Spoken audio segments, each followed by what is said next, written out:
You are listening to I Am Refocused Radio with your host, Shamaya Reed. This show is designed to inspire you to live your purpose and regain your focus. And now, here's your host, Shamaya Reed.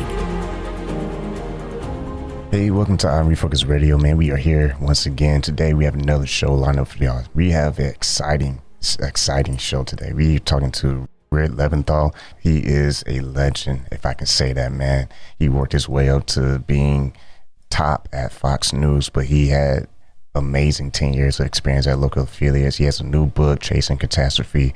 It's about his 35 years covering wars, hurricanes, terror attacks, and other breaking news.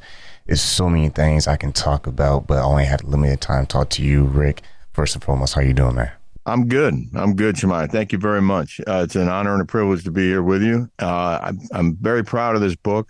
It's kind of like a greatest hits album, you know, of all the craziest stories I covered and a lot of really interesting behind the scenes stories that people have never heard.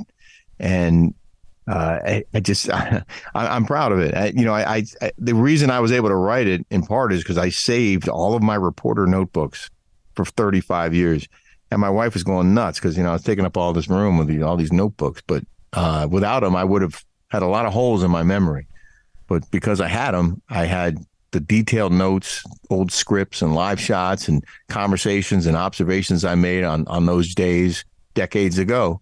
And I was able to transcribe them into the pages of this book, Chasing Catastrophe. And once again, talking to Rick Leventhal. When you look back at your career, because like I said, you started 10 years with local affiliates, but even before that, you have the amazing story of your hard work and just adversity with school, working, different jobs, but you really just overcame all of that and you got to where you are today.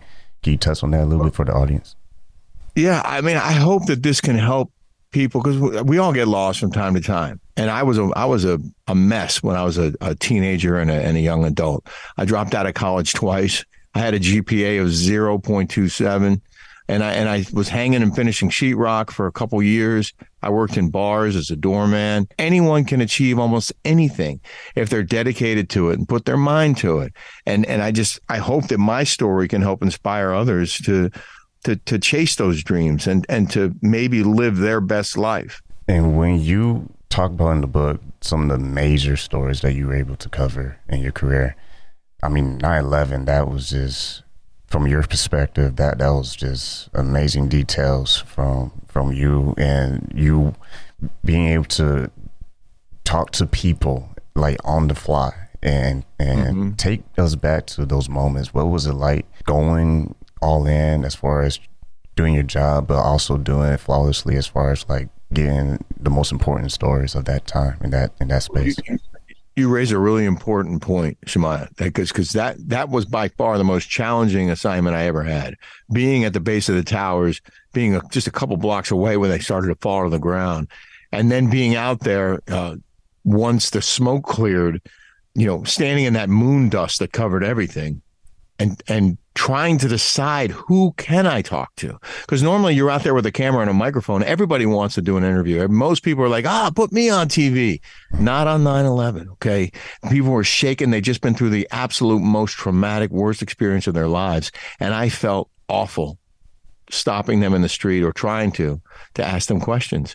And some people want to talk, and you can sort of tell when people are eager to tell their stories, even in the face of that kind of insanity.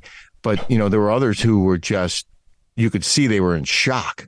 And I didn't want to bother them. I didn't want to stop them, but I wanted to get, interviews. I needed to hear what had happened because we didn't know. We had no communication with anyone. The cell towers were on the roof of the tower that fell. So your phones didn't work. And, we were just out there in the street trying to figure out what the heck was going on. And there were people I stopped and talked to. And I just had to steel myself, despite the chaos and calamity and just the most insane situation I'd ever been in the middle of. I had to steel myself and do my job and just report it as clearly and calmly as I could, try to separate fact from fiction. And that's detailed in chapter 1 of Chasing Catastrophe. We're talking to Rick Leventhal, and when you talk about other chapters in your life in this book, I mean, when you talk about Afghanistan and just the process of being one of the few selected journalists to be embedded there, that was also a journey in itself.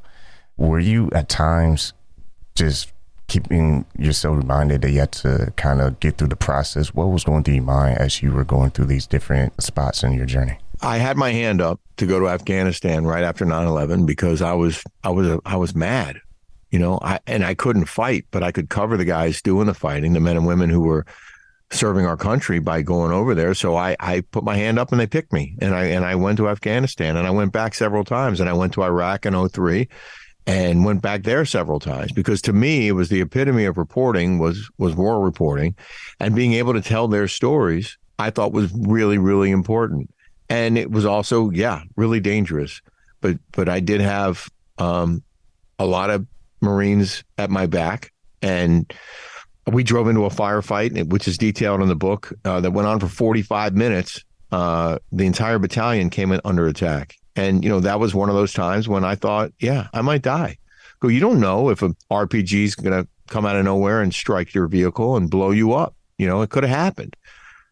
Thank God it didn't. I mean, there were no Marines hurt beyond like a graze wound that night, but they killed dozens of mujahideen, dozens of fighters. But it's just every day was an adventure, and some days were really quiet, and some days were really, really long and hectic and dangerous. But to me, again, that was living the dream of being a real reporter and going where the news was and witnessing history from the front lines. If you want to get this book, you can get this book. It comes out January 24th. That's tomorrow. We're talking to the one and only Rick Leventhal. And this book is all about overcoming adversity and achieving your goals. And if you're ready to work, you want to get this book right now. I want to say thank you for your time, sir, for just, clearing your schedule talking to us today. Appreciate your time. Thank you, Shemaiah. Awesome. Thank you very much.